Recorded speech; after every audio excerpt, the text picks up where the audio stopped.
Hi, how you doing? My name is Mike Houlihan. And I'm Mark Thomas, and we are the co-founders of Evo3 Sports.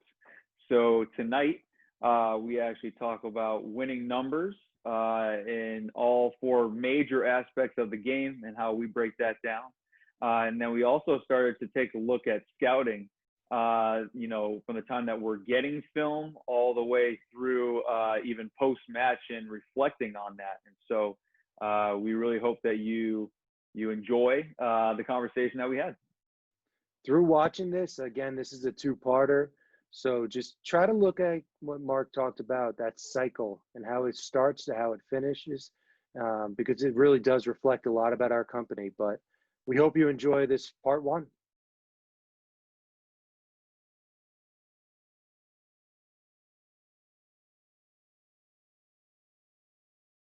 How's it going? It's going good. How are you doing? I'm good. I'm good. So we have winning numbers today and scouting to Ooh, talk shop about. So it's going to be, I feel, a relatively unique, shop talk, but definitely excited to kind of hear, really, to start with your winning numbers and what those look like to you. How about we start with, let's start with attacking because all just right. more often than not, that's what people tend to talk to the most. Yeah. So for me, I kind of lump some all attacking and setting and everything like that into the same category because obviously with hitting it really kind of breaks down based on the set you get and so on and so forth. But for me there's some few really key points and um, our purpose in offense and what we're trying to do is we try to get a between 11 and 13 kills per set. I think that's going to get us a big win, especially if we have less than 5 hitting errors. That's going to be a big win. Some other goals that we kind of have is that 60% side out rate. And then when we break down our hitting percentages, we do break them into different categories, both positionally and situationally. So I think a lot of people think like, oh, well, we want to hit this amount. But I think though, if you're not efficient in the moments that you need to be efficient in, and if you're hitting errors in different situations more than you should be, I think that's something that you really kind of have to notice as a coach, especially for the long game of it when you're, I mean, maybe not match to match, but if you can figure this and split it all out. So we think our setters need to be kind of running about a 35% efficiency rate in system. So a 350 hitting percentage. Out of system, we should be around a 20% efficiency, hitting 200. And then transition, we want to be around 25%, which is about hitting, again, like 200 to 250. Um, but overall, those are kind of scenarios that we kind of look at for setters. And then individual type of hitting groups like middles, we want their efficiency to be above a 350. I mean, I think that's just they have most of the time less opportunity to be hitting, and we want their quicker tempo, so we want them to put the ball away more. Where pins are going to get a lot of that in between stuff as well, so we try to get them around that 250 mark ideally. But again, that's just a blend of, like I said, in system, out of system, and transition. Because I can't ask out of system to be hitting 250 or 350 for middles and pins and stuff. I guess what are your thoughts offensively? Yeah, I think that the way that you approach it certainly is, I think, more in depth than I do. We tend to just try to give numbers as a gauge to take in and out of the system and say, okay, this is where we need to be no matter what, match to match in order to be successful. I love the fact that you are so in depth though, because I think that there is some different truths into someone's percentages, right? And when it comes to attacking, there's more variables in attacking than in some other aspects of the game. For me, the way that I approach it is we do tend to give pins a 250 hitting percentage goal. And like you said, middles above a 350, mainly because they just have more court to work with and faster tempo. More often than not, fewer blocks have to deal with those too. So to just kind of give, vague numbers, that's what we're looking for. I actually started even playing around with the thought of what should a successful attacking percentage be for setters. If Mhm. you have a 5-1 setter, you do want to give them a goal as well, especially if you have the philosophy to have an aggressive setter like I do. Yeah. If I have a 5-1, I want my setter to be aggressive. They need to be a part of the offense to open it up for everyone else. And so I actually started thinking, well, let's say start with 400. Start Mhm. with 400 and see what that looks like for each setter, and then you can kind of change it depending upon the talent level of the setter. So when you have that in mind, I looked at it that way. When it Yeah. comes to team attacking, uh, once upon a time, and I know that we spoke about this in the past, I use the 14 kills on 4 errors is what we're shooting for in order to almost guarantee winning a Mhm. set. I have scaled that down a little bit to 12 kills and 4 errors. I'm still maintaining that 4 just because, like you said, if you have under 5 errors, attacking errors per set, you should be in good shape, at least from a Very good shape. consistency presence. Yeah. So we do look for those as well. And then lastly, we have distribution goals that we look for as well, but it depends upon our game plan. So I don't Yeah. say to our setters, hey, we're looking for, in system, we need 60% of those to be to our middles and then the other 40 go to the pins. We're looking at it in a different facet.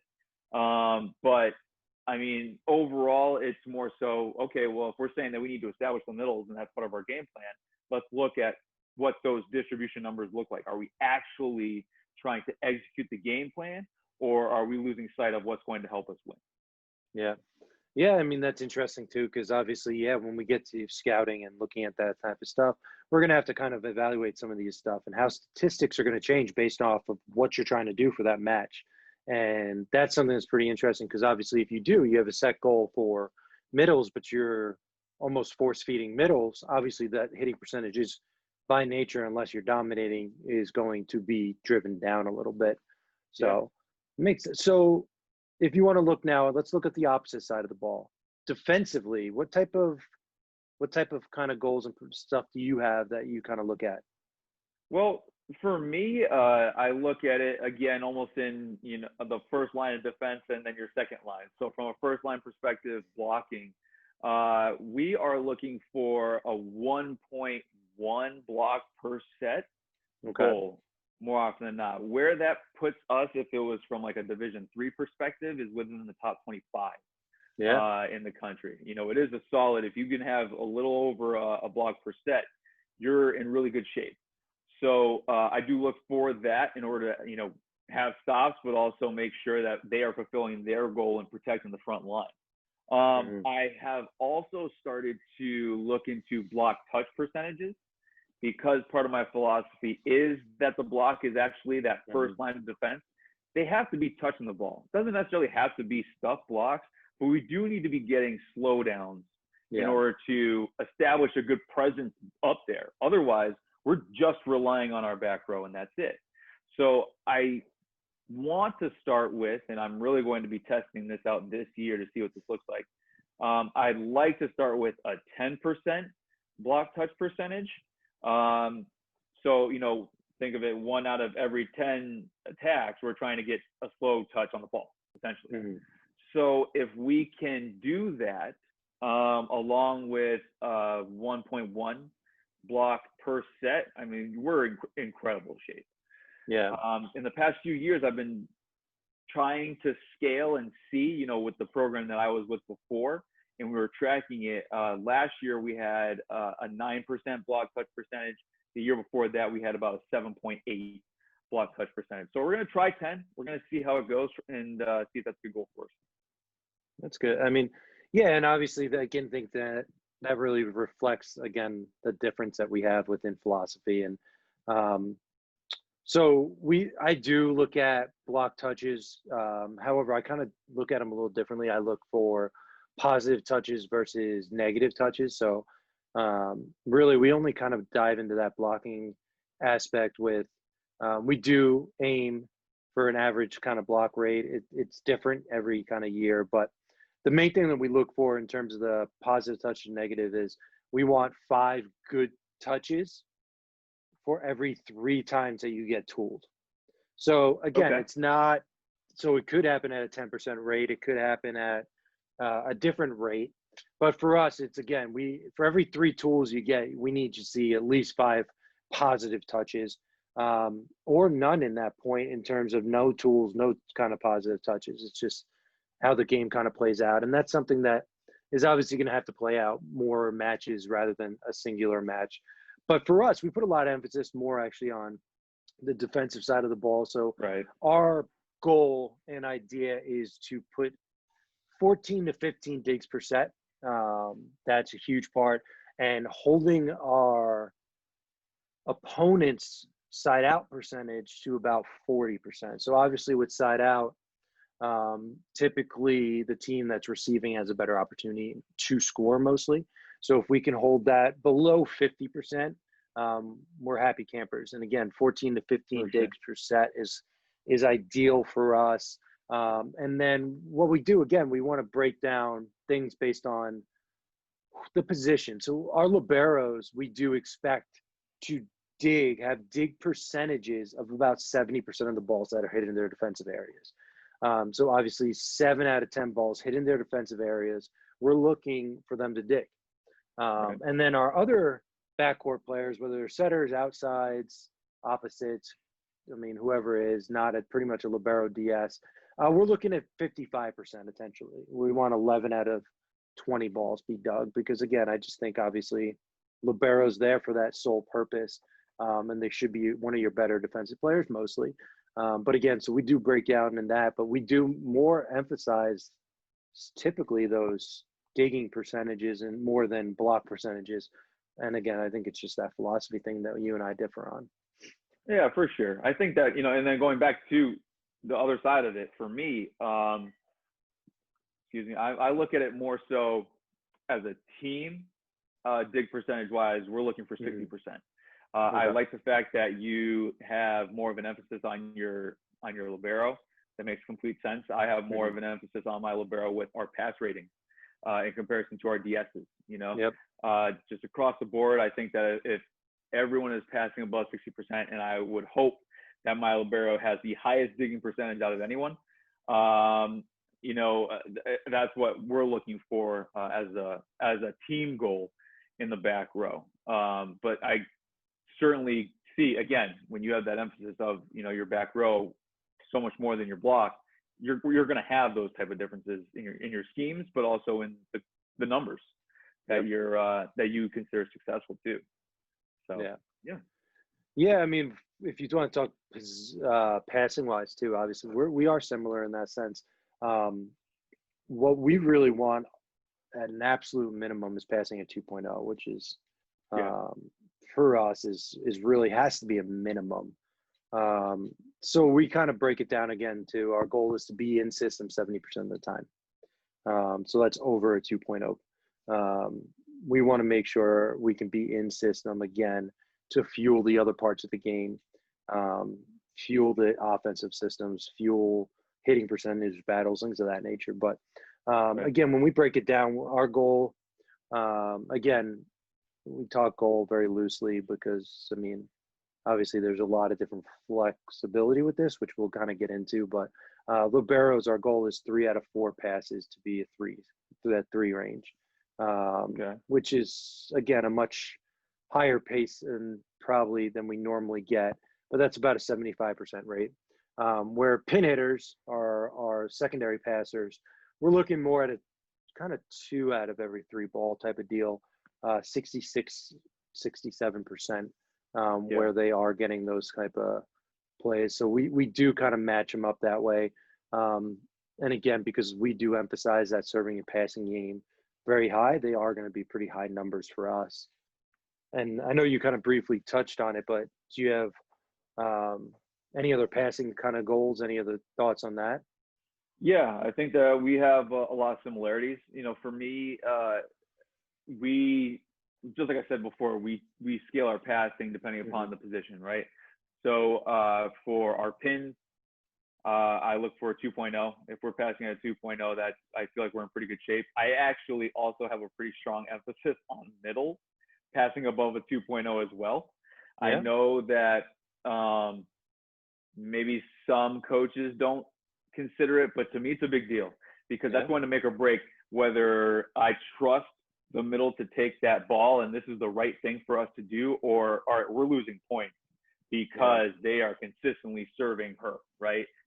So that's something that I certainly keep in mind for middles as well. And it also helps them to, when we're focused on certain things in practice, they're not, just kind of losing sight of it because of the passing ball. They really do take it True.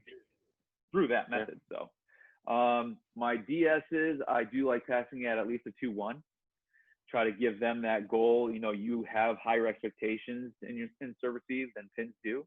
And then for liberos, I'm looking for a 2-2. Mhm. A 2-2 is really challenging. Trust me, Yes. that is a really tough task to consistently achieve a 2-2.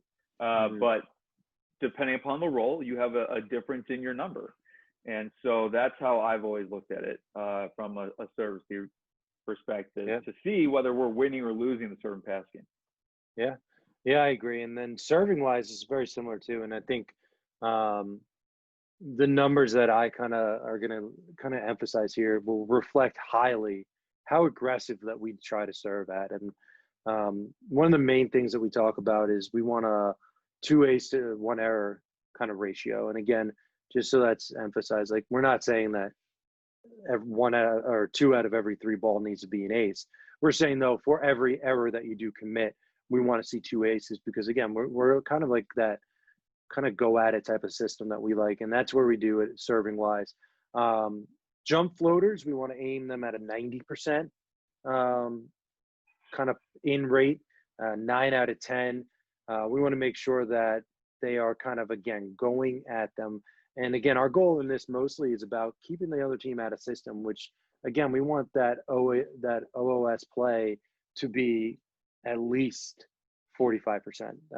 That's our goal. It's a very lofty goal. It's an aggressive goal, but it is something though that again we as a program, we've always put that kind of pride in not just making our serve, but making it a difference with our serve. So I know there is a lot of other people out there that, I mean, and I don't know if you are, but are like the 95 percenters. What kind of numbers do you look for? I know that I think we kind of have a little similar type of numbers. Yeah, we discussed it in one of our previous Hmm. tables, but essentially for me, the way that I break it down is actually not by the type of serve they have, Hmm. but I have a power serve and a go-to serve. So the Yeah. power serve is what they're trying to utilize if they're going for aces. This is the serve that you're going to try to really go after as much as hard as you can.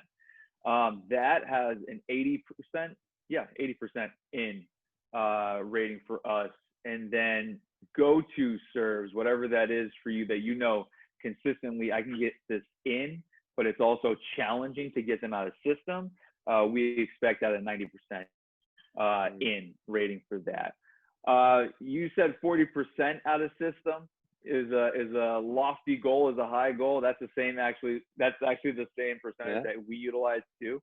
Yes, it's very challenging. However, if your serves aren't somewhere between 30 and 40% getting them out of system, it's too easy. It is. That's that in and of it. Like you have to be closer to that 40% scale with your serves in order for you to actually get something out of your serving. I feel. I don't know if you feel the same way, but for me, I kind of look at that 40% as this is Yeah. the number to strive for in order for us to actually be achieving the goal of winning the serve and pass game. I agree 100%. And I think it's almost a difference between why I mean, you'll hear it kind of said 90ers, right? We're the people that expect Yeah. 90% in rates versus I think a majority of the volleyball world are trying to expect 95% in rates, which again is more pressure, obviously, to put them in, as well as probably less aggressive type of serving. There are some years that I'm okay with even dropping down to that 85 to 88% range if it is having that effect to drive them to only being in system 40%.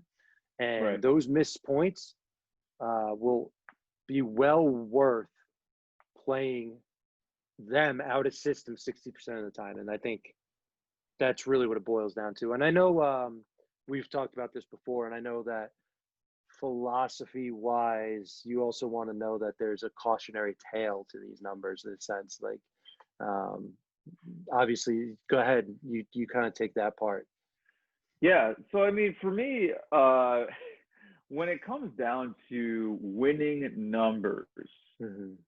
I see this consistent emphasis of we have to achieve every single number that we have in order to be successful. And when I think of winning numbers, these are the numbers that I'm utilizing not just to win a match. These are the numbers that I'm utilizing to win championships, right? Mm-hmm. If Yeah. if we are hitting all of these numbers that you and I just spoke about, um, every match, and that's like the consistent. I'm having to give my team a hard time because they missed two out of all those numbers. Then I am in an incredible level in my program, and the purpose of winning numbers is to give you goals in these four to six aspects of the game that will help you be successful. If you can achieve a few of them, you're still going to win, right? Yeah. You don't have to hit every single number in order just to win a match.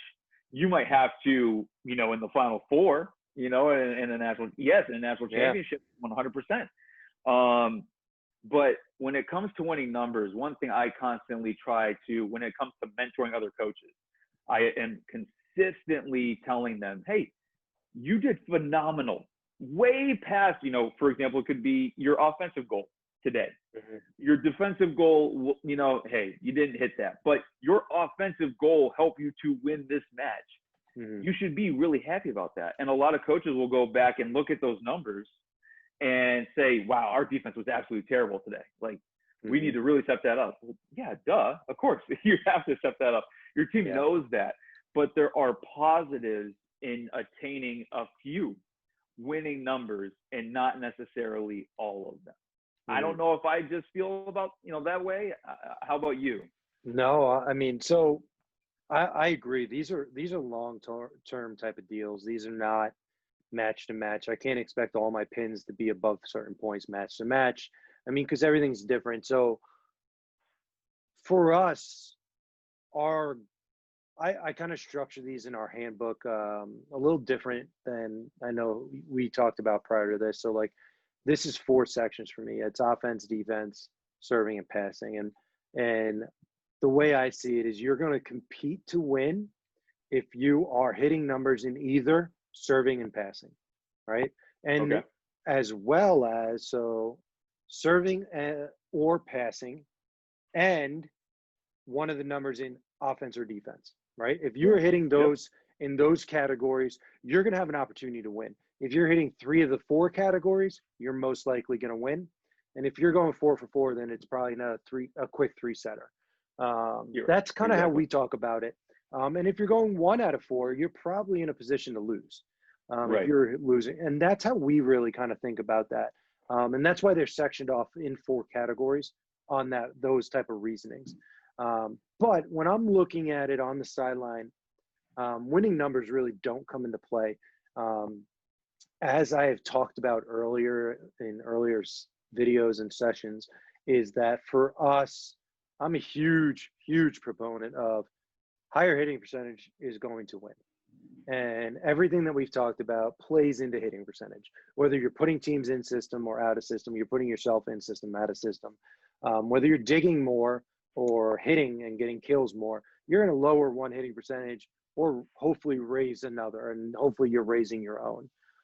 Yeah. And that's really what we kind of focus on. And that's why we focus on, like we talked about at the end of the last film, we wanted to talk about the hitting and passing, the serving and passing battle and emphasizing that because I think it has the biggest impact on hitting percentages. But for us, it's really about how many of these sections can we hit? And we can evaluate that after the match. But during the match, it's it's hitting in percentages, and that's really why it's like you can win one of the defense or offense, and you're probably somewhere in that realm. And depending on how low, if you're winning defense, depending on how low you're kind of pushing their offense, maybe they're still winning. You can obviously get that win in the hitting percentage game, and that's Right. really kind of how we look at it. And that's why for us, it's really about how many can we tick off. And obviously, if we're ticking them all off, I have a national championship type of caliber team. So is it expected day in and day out? No. Is it expected year in and year out? Probably not. I mean, I'm not winning national championship after national championship. But for me, it is. And I guess it's almost like I know we're both kind of business people, but it's a balance sheet, right? It's how you look at it in that sense of what can counteract this negative, what can counteract this positive. And we're going to go into some of that more with actual scouting reports and stuff. But for you, I guess, what are your thoughts on that? Like, do you see it like that, that balance? How can I offset this negative on my own side of the ball? I guess, what are some of those thoughts that you have? Yeah, well, I mean, going on the mini event session that I went on before, I can't not have a counter to it, Yeah. right? But essentially for me, I do look at it very similarly. If we're not winning the serving game, but we're winning the passing game, I Mhm. feel very comfortable. I still feel okay, and vice versa, Yeah. because you have to be winning one of those. If you're winning one of those, you are going to be in good shape for the most part. And then I look at it from the offense and the defense though too. I guess the way that I would break it down most specifically though is in the defensive category, the block ratings and the Mhm. digging percentages. I can't tell you how They many can't all times, be there. exactly. It almost doesn't make sense. If my block is doing incredibly well, sure, yeah, the digging might be easier, yeah, but they have much fewer opportunities to actually dig the ball. So that's Mhm. going to cause a fluctuation in those dig percentages. And then vice versa. If our block is absolute trash and our back row is crushing it and our dig percentages through the roof, I'm going to be okay with, hey, our block's struggling right now. Yep, but Mhm. we're going to continue working really hard at just being great on the ground.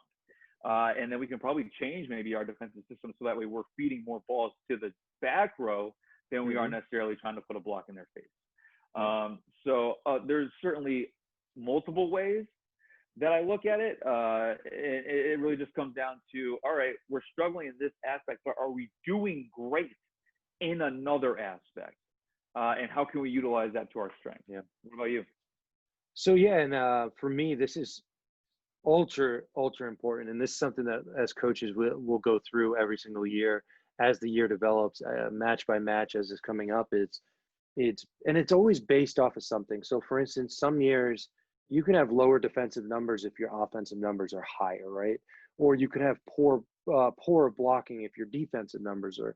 And it's funny because those are probably some of the things that you kind of see, but there's different ways to counteract things that can add up to W's versus losses if you're not counteracting. And for us, it's always based on team. It's who you have that year, right? Right. And for us, and these numbers have to change and vary. Um, for me, they don't actually on the paper, they don't vary very much year to year. But as a coaching staff, we have to understand though where those balance. So like one of our big philosophies, timeout wise, we want to make sure that we're doing more positive speak than we do negative speak. We don't want to tell them what they're not doing all the time. Like we don't want to tell them like, hey, you guys are passing like crap all the time or whatever it is. We want to make sure that it's like, all right, well, our passing is not where it needs to be. Where are we going to counter that? All right. What are we going to do to make up that difference? Right. And if you don't know your team well enough, then you're not going to know how to balance your own sheets, how to still achieve what you want to achieve. Like you have to know if you're not passing well, then you have to overemphasize something else. And they have to well go over the top of what our numbers do say because that's how you balance it. Otherwise, you're not going to win. Yeah. You're not going to get those dubs. You need to get you don't want to get the L's all the time. So that's how we do it. We kind of look at it as essentially the information we need to know as coaches based on our scout, based on our team style, based on past situations, how we can essentially make these kind of claims in our timeouts that we have to up these areas because we know it's the way that we're going to counteract our fact that we're not having a great night passing. Yeah. Yes. Do you guys think of it that way too? Like what? Yeah, I would say very similarly, because when it comes down to it, a weakness is a weakness, and of course you're going to try to find ways to hide that weakness. But realistically, it might just be something that it could be an entire group thing. If we're just struggling as a whole, digging that night, okay, well, you can only focus so much on changing something technically or strategically in your defense. If they're still struggling because it's a bad night, it's just a bad night. So if you continue focusing on what's wrong, you're losing sight of what has the potential of being right and getting you out of that rut. And so because I have that mentality, I've always had this mindset of, all right, I got to find the positive in this box sheet as well.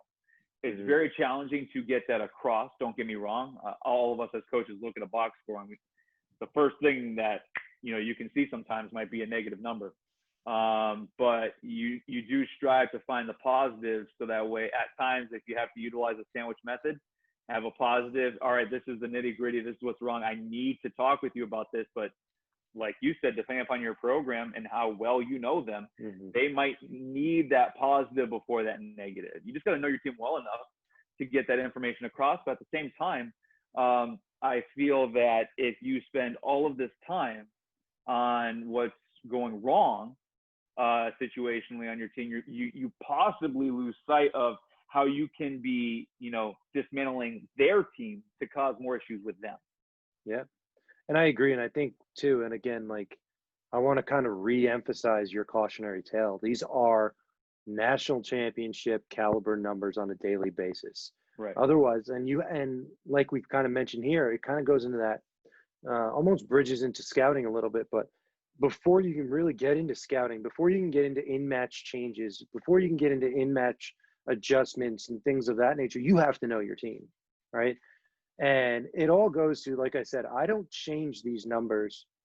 I mean, the only reason I would change them is because statistically over a long period of time, I'm probably not right. I'm realizing statistically year in and year out, some of these things we're not ticking on or we're not even coming close. So they might be adjusted that way. But year in and year out, I'm not touching the numbers. I am emphasizing them differently. And that's how I kind of apply them to my team. And that's how I make sure that I get to know my team, is which of these numbers do need to be emphasized and which of these numbers am I anticipating regularly being lower. Maybe because you might just not have a great passing, so you can't have middles hitting at the percentage clips that you want them to hit out of. It might be because you are a stronger serving team, so dig percentages are probably going to raise up a little bit. I mean, so positive and negatively, like you got to know those type of emphasis. And I think that's the big thing as a coach, is you got to almost at some level stick to these numbers, but emphasize them differently to placate positivity and what you need out of your team to get the W's. Because again, if you're going 4 for 4, that means, you probably, and if you're doing it regularly, you're probably winning every match, every year, every game at 3-0, and that's just not possible. You have an incredible winning percentage. And to get that on a yearly basis, that's elite, to say the least. Yeah, so, very much so. How do you really tie this stuff now into? Do you tie it into scouting? Really? Do you how do you kind of emphasize some of this stuff in your scouting? Like, how do you Let's start talking about that. Well, when it comes to, I guess, utilizing it in my scouting, I think where it comes out is in our game plan from our side. So, part of my scouting report, I provide our offensive strategy, our defensive strategy, and our keys to winning. And so when we look at these numbers and, what those winning numbers might be in order for us to be successful, if we have great success in one specific category, well, we might utilize that as part of our keys to winning. If it's a strong defensive percentage, I'm sure that's probably going to be utilized somehow in our defensive, scheme. And Yeah. so I think that's where it really comes out the most with our winning numbers. What about you guys? Yeah, same thing. It's just really surrounds that emphasis, and it really kind of depends on how things kind of develop. Um, and a lot of that stuff is more used in match rust. So I guess when you think about it, um, so we can kind of go through this pretty organized, I guess, in a sense. So um, scouting, it really comes down to a few different, like, you kind of have to do it in a certain order. And I guess if you break it down, it's actually watching the film, right? And what are you trying to do with the film in order to achieve a proper scout? How are you going to create a scouting report? Is it the same or different for players versus coaches? What are your main emphases that you do want to kind of put through? And then your mid-match adjustments and your post-match. So I guess let's kind of start at the top, right? A game's coming up. What are some kind of thoughts that you have in terms of ways to scout? Right? Obviously, it depends on the situation. Obviously, emphasizing this now with us both being coaches at the college level, um, we get a little bit more time, maybe a little bit more technology, a little bit more things of that nature. But I guess, all right, game's coming up, film just came in from your opponents. What do you do? Yeah, so for me, I like ripping apart game film in a couple different ways. Mhm. So first, I'll go through rotations. I do like to see systematically what the plays are that they're running, rows Mhm. 1 through 6, not only on perfect passes, but also on bad passes. So that way we can Mhm. start seeing what those tendencies are. From an attacking perspective, I do like to break down each attacker that we could potentially see. I'll even go in depth as to seeing maybe that seventh, eighth person, coming off the bench. If they're struggling, who those players are, and I'll break down their attacking preferences as well. Mhm. Um, I do break down their film based on their defensive systems. I like pausing on specific contact points in a game Mhm. because you can see, how they shift their defensive schemes against specific types of positions, but also tempo as Yeah. well.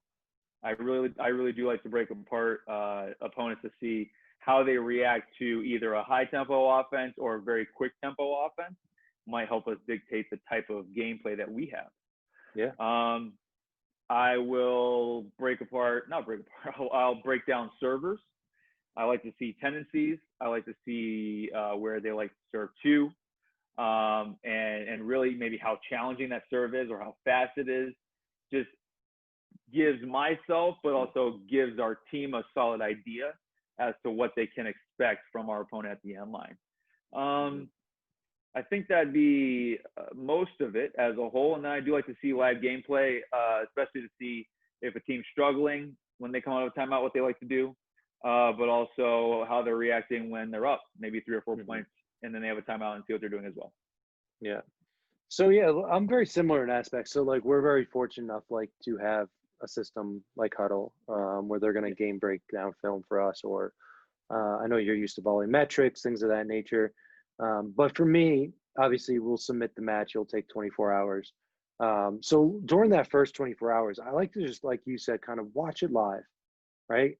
Get the idea, because obviously, when you break things down by in terms of like rotations, and if you do that first, you might get ideas that actually you almost want to see what happens after the side out, and you kind of hit that next Mm. kind of realm. And I kind of want to see how it's flowing. I want to see the temperaments in the match of, all right, if this team goes down pretty big, like what are we seeing at them? Or if they go up pretty big, are we seeing certain things? So I always try to watch that kind of live. And then from there, very similarly, for me, the main things that we're going to do is we're going to look rotation by rotation in everything that you kind of just broken down. And we're going to break them down in that sense. So we're going to start in row one with obviously the setter serving. So we're going to have and essentially each touch is going to be kind of played out from that point, right? we're going to have their setter in row one, what their serving looks like, then what their defense looks like when they're playing against the offense, what their transition looks like, and then when they go into passing, then we'll see what their kind of receive looks like and how they transition out the swings. So we're going to level it out pretty much just like you talked about, and seeing what that entire rotation does, find the trends, find it. And then after we do that, row 1 through 6, then we're going to kind of group together if they do run a 6-2, we're going to group together setters, or we're going to group together hitters and see what their tendencies are in their 3 rotations. Like very similar. I think it's just maybe laid out, possibly a little different. Yeah. But for me, I think the big part is it's the most amount of information as possible. Doesn't mean we're going to utilize it later on when we go into the next step, let's say. But to me, the most amount of information you're able to kind of acquire, then obviously the more decisions you're going to have as a coach, or the more scenarios that you can have on the bench. But obviously with that, that's not 100% possible, especially if you're in a convention center, which you have 10 matches in a row. But if you do have those opportunities to scout, for me, a lot of my focus is definitely going to be probably hitting tendencies. I think would be one of my main ones. Defensive tendencies would be one of my main ones. And then obviously trying to pick out stronger points from there. If they do have a really great blocker, or they have a really terrific server, or if they do have a player that you truly don't want to kind of go at to big hitters, things of that nature. Do you have any kind of philosophies if you were to have limits? Like if you were to have to pick which areas you were going to scout because you're watching one live game and that's all you get, what are some of those big focus points that you have? Yeah, I think I'm right on board with you. I try to look at some offensive tendencies quickly. I try to see who their go-to attacker at least is, just that way I can see their options and where they like to attack the most. Defensively, just see what type of system they're in, or if they're using multiple systems, if they're using some sort of hybrid. You can tell relatively quickly what defensive system a team is going to use if you have limited time, right? I would say any big servers that you really need to be aware of, just so that way you can help your team mentally prep for that. And then I try to, like you, find their greatest strengths and talk about those things, so that way we can talk about how we're going to pick those things apart. I try to maybe see where if it's like a defensive scheme thing, where their biggest gaps or where their weakest passers or weakest defenders are. Sometimes you can tell, at least maybe just watching a set, who that weakest defensive player is or that weakest passer is, that you can, hopefully utilize to your advantage in your own game. Yeah. Yeah, and I agree. And I think one of the things, though, is as a coach, you need to, this is going to be weird to sound, but you have to scout actually as many teams as you can, even if you're not playing them. And I'm not talking about during that time or that weekend or whatever, but as a coach, you have to know how to beat certain things. So like you talking about, like, yeah, you might see certain defensive systems and you have to know what is the positives and negatives of those systems. What are the strengths and what are the weaknesses? Possibly why are they setting that up in that aspect? And this is all stuff that you have to build as a coach and knowledge-wise. I mean, we talked about in our last session about how we love middle up, right? We love the concepts, the ideas surrounding. We think the strengths of the middle up could potentially outweigh the weaknesses depending on your team. But with that said, I know I could go up against middle up, and I could probably, if a coach doesn't know it well enough, I'll probably pick them apart in certain ways. Rotational, right? Much like you put yourselves in some pretty deep situations. If you're on a full rotational, you got to know that when, we have a right side swinging, that setter is going to be way back in that back corner, and they're going to have to haul. Yeah. So they're going to have to haul pretty kind of heavy in order to get it. So, yeah, you might want to throw a ball more towards the libero, but make the setter have to kind of stick or kind of go more in that deeper six spot, but make the setter have to know, oh, do I have to play this ball or not? Because then that delay of a second will determine whether or not the setter will hit the net at time.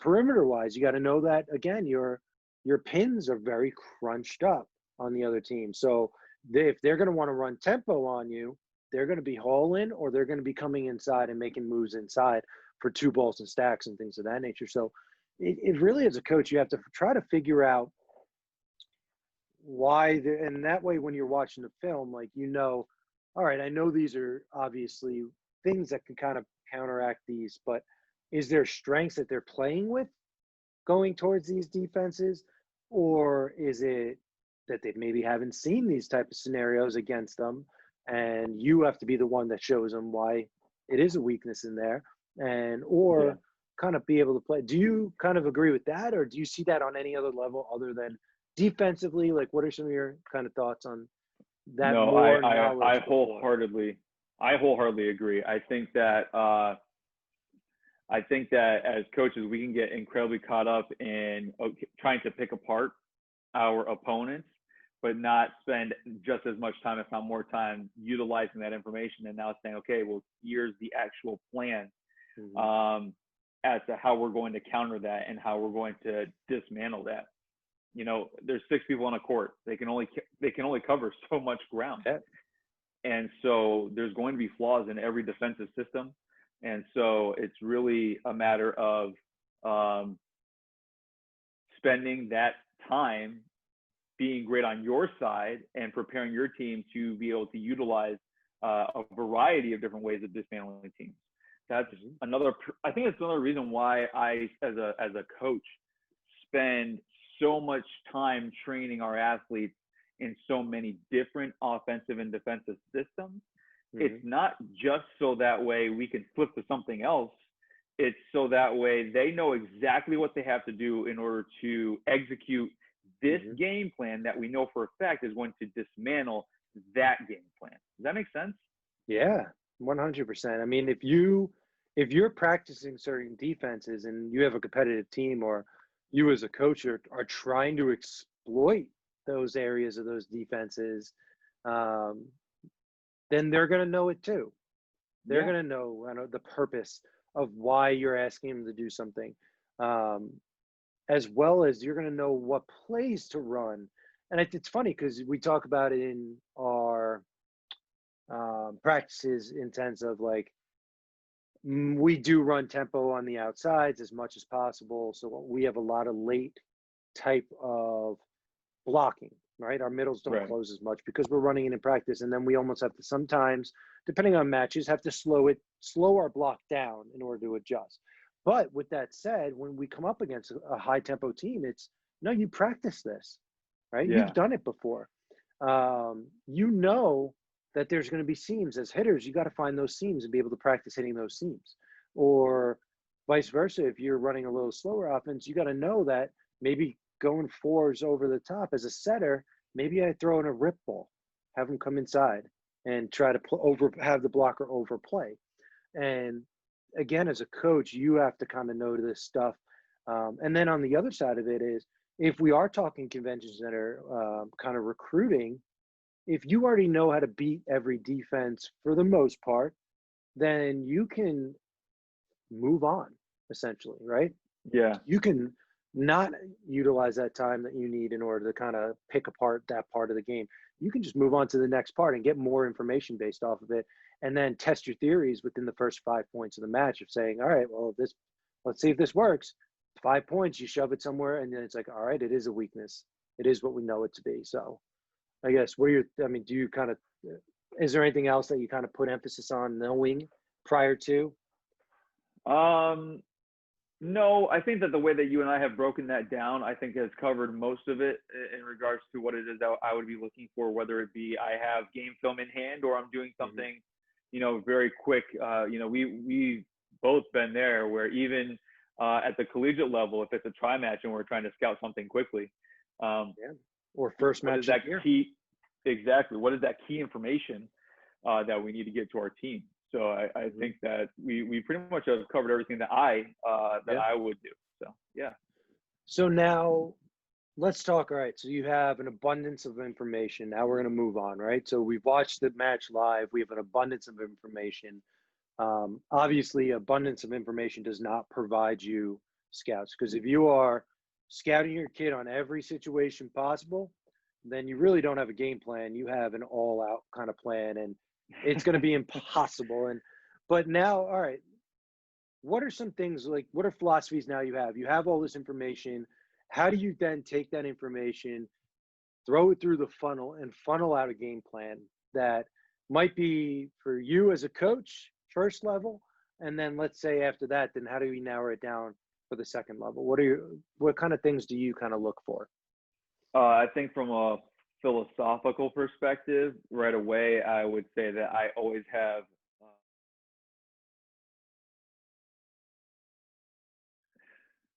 All right, make sure you follow us on Instagram, Facebook, and Twitter at Evo3Sports. Also, follow us on our website, www.evo3sports.com.